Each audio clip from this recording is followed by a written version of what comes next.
dia 27 de agosto, Neemias, de 4 a 7. Neemias, capítulo 4.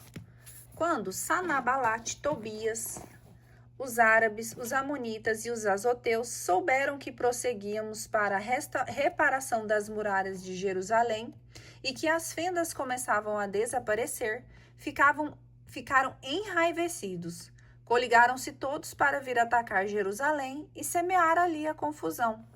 Fizemos oração ao nosso Deus e estabelecemos uma guarda de dia e de noite para nos proteger contra eles. Já o povo de Judá, os transportadores, estão quase sem forças e há ainda grande quantidade de escombros. Jamais conseguiremos reconstruir a muralha. E nossos inimigos diziam: vamos atacá-los, sem que saibam e antes que vejam.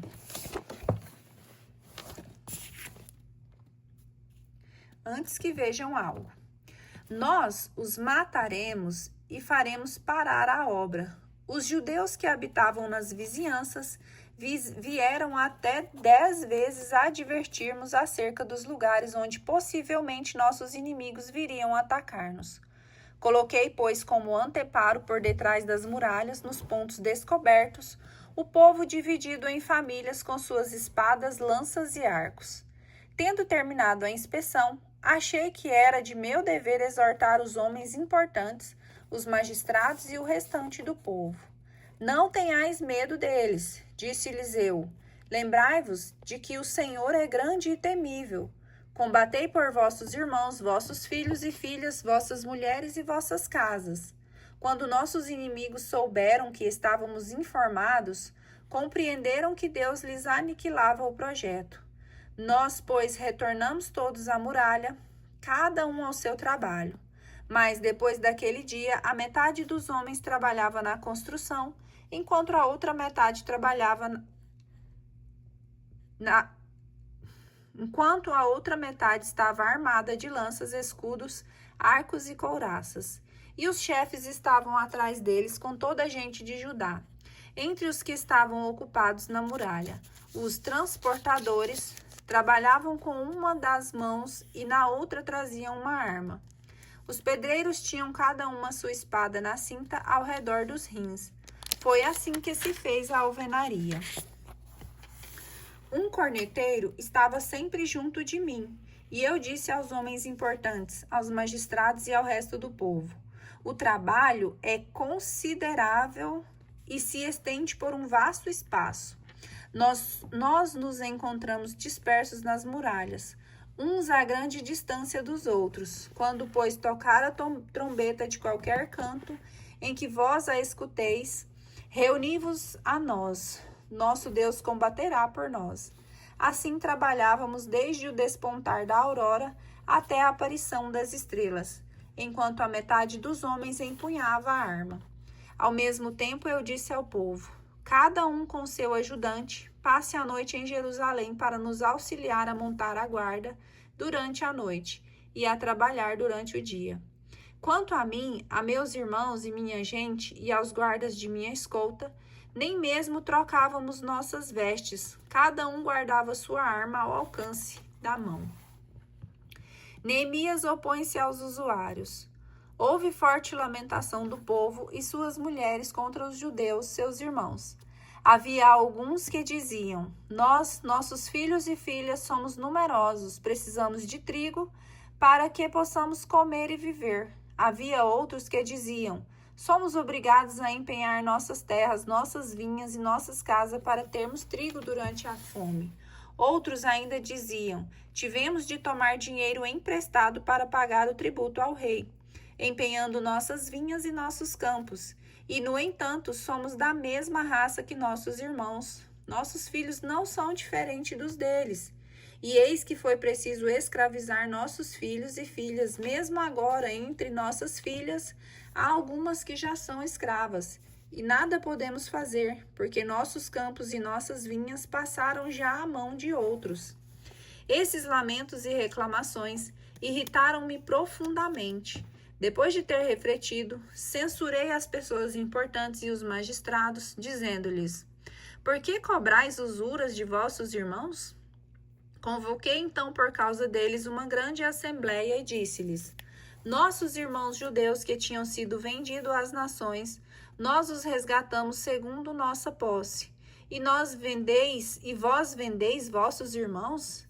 É a nós que eles seriam vendidos. Calaram-se, não encontrando o que responder.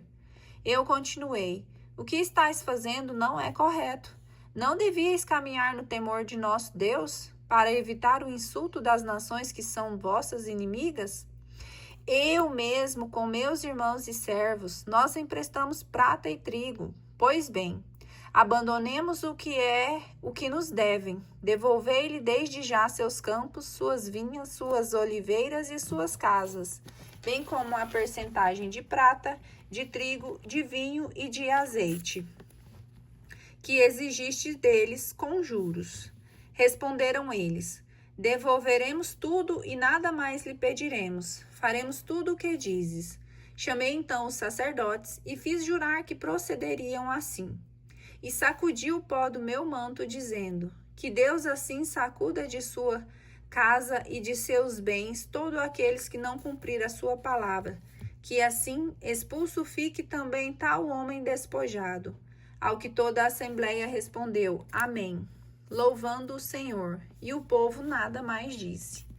Depois do dia em que o rei me estabeleceu como governador da região de Judá, isto é, depois do 20º até o 32º ano do reinado de Artaxerxes, durante 12 anos, nem eu nem meus irmãos comemos o pão do governador. Os antigos governadores, meus predecessores, cobrando o pão e o vinho à razão de 40 siclos por dia, tinham sido uma carga pesada para o povo, que também sofria as cobranças de seus servos. Mas, quanto a mim, o temor de Deus preservou-me de proceder assim. Eu mesmo colaborei no trabalho de reparação das muralhas. Não compramos campo algum e meus servos puseram-se todos a trabalhar.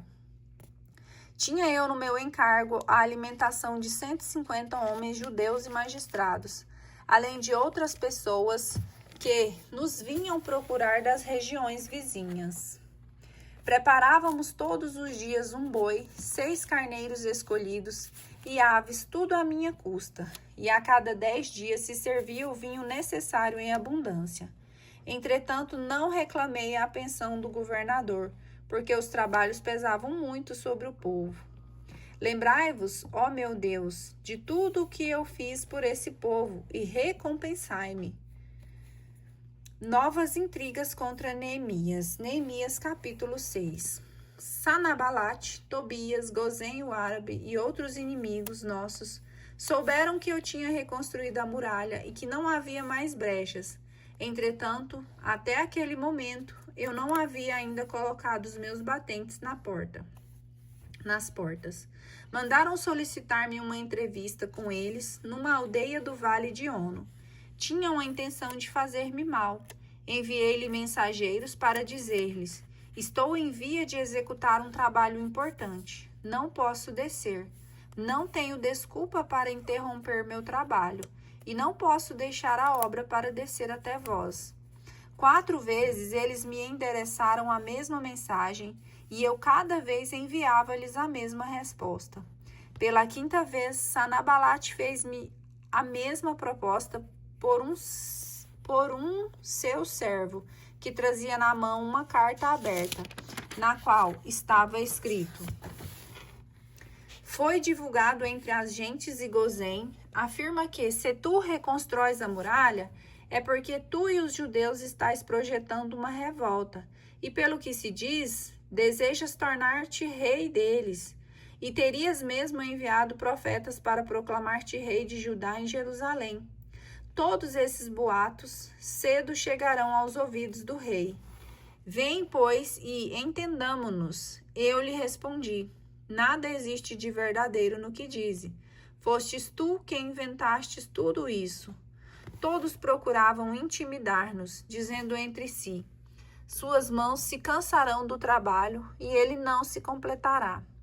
Agora, pois, ó meu Deus, sustentai os meus braços.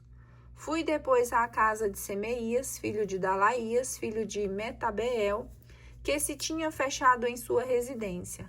Vamos juntos, disse-me ele, à casa de Deus, interior do templo, e fechemos as portas do santuário, porque procuram matar-te. Nesta mesma noite virão liquidar-te.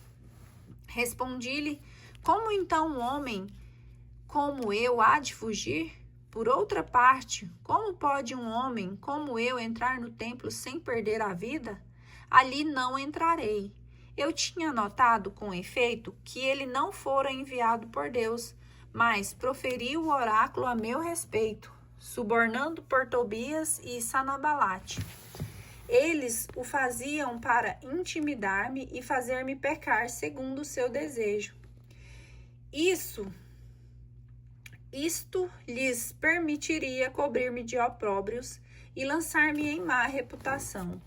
Lembrai-vos, ó meu Deus, das maldades de Tobias e de Sanabalate, bem como da profetisa Noádia e demais profetas que tentavam atemorizar-me. Terminou-se a muralha no 25º dia do mês de Elul, em 52 dias.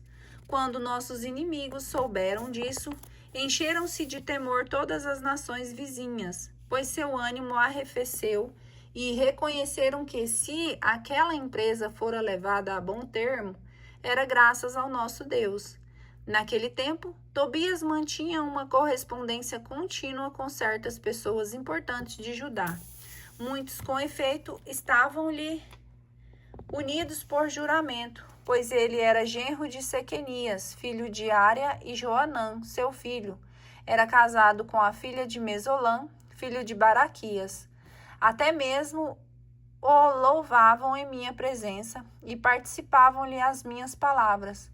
Esse Tobias era quem me remetia cartas para aterrorizar-me. Neemias capítulo 7. Logo que foi restaurada a muralha e colocados os batentes nas portas, foram nomeados os porteiros, cantores e levitas. Confiei a defesa à cidade de Hanani, meu irmão, e a Ananias, comandante da cidadela, porque era um homem fiel e temente a Deus. Ordenei-lhes que não abrissem as portas de Jerusalém enquanto não viesse o calor do sol. À tarde, enquanto os guardas estivessem ainda em seus postos, colocaríamos as trancas e fecharíamos as portas. E durante a noite estabeleceríamos guardas recrutados entre os habitantes de Jerusalém. Cada um devia montar guarda em seu posto diante de sua própria casa. Recenseamento dos repatriados. A cidade era grande e espaçosa, mas não tinha muitos habitantes, e as moradias não estavam ainda todas reconstruídas. Meu Deus inspirou-me então que me reunisse as pessoas importantes, os magistrados e os povos para fazer o recenseamento. Descobri um registro genealógico dos que tinham voltado em primeiro lugar, no qual estava escrito o que segue. Entre os exilados que Nabucodonosor, rei da Babilônia, tinha levado cativos, estes são os habitantes da província que se puseram a caminho para retornar a Jerusalém e a Judéia, cada um à sua localidade. Voltaram sob o comando de Zorobabel, Josué, Neemias, Azarias, Raamias, Naamane, Mardoqueu, Belsan, Mesfarate, Beguai, Naume, Baana.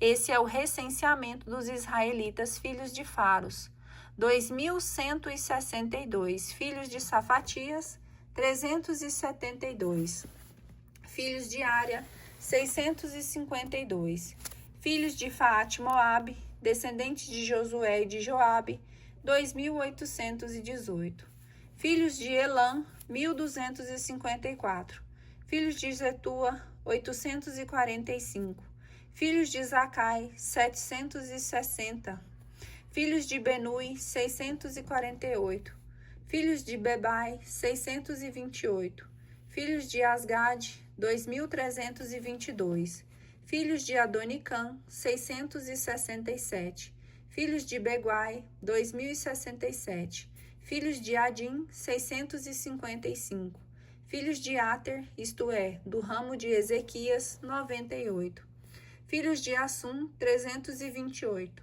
filhos de Bessai, 324, filhos de Aref, 112, filhos de Gabaon, 95. Habitantes de Belém e de Netofa, 188. Habitantes de Anatote, 128. Habitantes de Bet-Asmote, 42. Habitantes de Cariatarim, de Cafira e de Berote, 743. Habitantes de Ramá e de Gaba, 621. Habitantes de Macmas, 122. Habitantes de Betel e Ai, 123. Habitantes de Nebo, 52. Filhos de um outro Elã, 1254. Filhos de Arim, 320. Habitantes de Jericó, 345. Filhos de Lode e de Adim e de Ono, 721. Filhos de Senaá, 3.930. Sacerdotes filhos de Gedaías, da casa de Josué, 973. Filhos de Emer, 1052. Filhos de Fassur, 1.247. Filhos de Arim, 1017. Levitas, filhos de Josué e de Cadmiel, descendentes de Odovias, 74. Cantores, filhos de Asaf, 148. Porteiros, filho de Selum, filhos de Ater, filhos de Teumon, filhos de Acube, filhos de Atita, filhos de Sobai, 138. Natineus, filhos de Sia, filhos de Azufa, filho de Tabaote, filhos de Ceros, filhos de Siá, filhos de Fadom, filhos de Lebana, filhos de Agaba, filhos de Selmai, filhos de Anã, filhos de Gidel, filhos de Gaar, filhos de Raaías, filhos de Razim, filhos de Necoda, filhos de Gazã, filhos de Oza, filho de Fasca, filhos de Bezai, filhos de Munim, filhos de Nefuzim, filhos de Baquebuque, filhos de Acufa, filhos de Arur, filhos de Baslute, filhos de Meida, filhos de Arsa, filhos de Bercos, filhos de Císara, filhos de Tema, filhos de Nazias, filhos de Atifa. Filhos de servos de Salomão, filhos de Sotai, filhos de Soferete, filhos de Feruda, filhos de Jaala, filhos de Darcon, filhos de Gidel, filhos de Safatias, filhos de Atil, filhos de Foquerete, Azebaim, filhos de Amon. Total dos natineus e dos filhos dos servos de Salomão, 392. Eis aqueles que, partindo de Tel-Mela e de Tel-Arsa de Querube, Adom e Emer, não conseguiram provar sua origem israelita, nem tornar conhecida sua família e descendência. Filho de Dalaías, filhos de Tobias, filhos de Necoda, 642. Dentre os sacerdotes, filhos de Obias, filhos de Acos, filhos de Berzelai, ao qual, tendo desposada uma das filhas de Berzelai, o Gaaladita, foi chamado pelo seu nome. Procuraram estabelecer sua genealogia, mas não conseguiram descobrir. Assim foram excluídos do sacerdócio. O governador proibiu-lhes comer das coisas sagradas, até que pudesse encontrar um sacerdote qualificado para consultar Deus pelo Urim e Tumim. Toda a assembleia perfazia um total de 42.360 pessoas, sem contar seus servos e servas, que eram, em número de 7.337. Havia com eles 245 cantores e cantoras. Tinham 736 cavalos, 245 burros, 435 camelos e 6.720 jumentos. Alguns chefes de família fizeram donativos para os trabalhos. O governador doou ao tesouro 1.000 dáricos de ouro, 50 taças e 530 túnicas sacerdotais. Muitos chefes de família doaram ao tesouro 20.000 dáricos de ouro e 2.200 minas de prata. Enfim, o resto do povo doou 20.000 dáricos de ouro, 2.000 minas de prata e 67 túnicas sacerdotais. Foi assim que os sacerdotes e levitas, os cantores, os porteiros e as pessoas do povo, os natineus e todos os israelitas, estabeleceram-se em suas respectivas cidades. Assim, quando chegou o 7º mês, os israelitas estavam instalados em suas cidades e casas.